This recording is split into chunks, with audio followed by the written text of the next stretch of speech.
सबसे बड़ा प्रोवोकेशन तो वो सत्ता में है, गवर्नमेंट में है, और गवर्नमेंट प्रोवोकेटिव स्टेटमेंट्स दे रही है। आपने कई तस्वीर किसी बादशाह के बनाकर जलाए पूरे महाराष्ट्र में। कुरान की जो आयतें हैं, जो वर्सेस हैं कुरान के, जो एक कपड़े पर लिखी जाती हैं, उसको आपने जलाया। पिछले चंद हफ्तों से जो स्टेटमेंट्स महाराष्ट्र के सरकार के मिनिस्टर्स और चीफ मिनिस्टर तरफ से आ रहे हैं, उसको देखने की जरूरत है।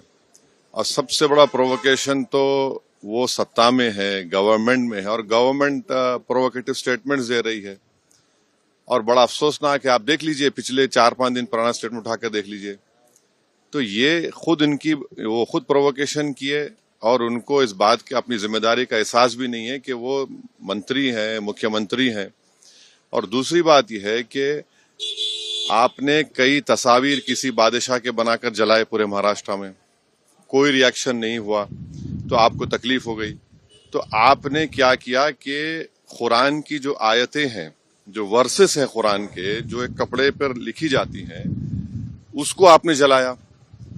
और जब ये हरकत हो रही थी तो उसी वक्त जाकर मुकामी वहां के जो मुसलमान और हिंदू लोग थे, जाकर कंप्लेन किए डीसीपी को कि इसको रुकवाइए। देखिए, ये जो कपड़ा है जिसपे कुरान करीम के आयतें लिखी हैं, वर्सेस लिखी है, मत करिए। जलाया गया, एक्शन नहीं लिए।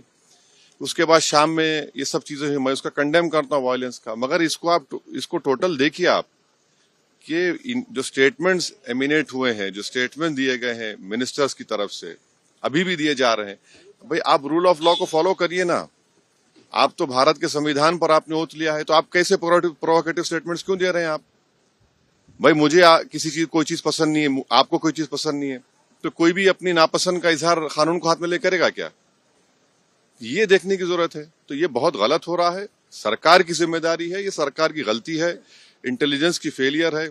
उस जगह जहां से महाराष्ट्र के मुख्यमंत्री आते हैं, और ये जो वायलेंस हुआ है हमारे केंद्र मंत्री के घर के करीब है पूरा, ये बड़ी गलत बात हो रही है।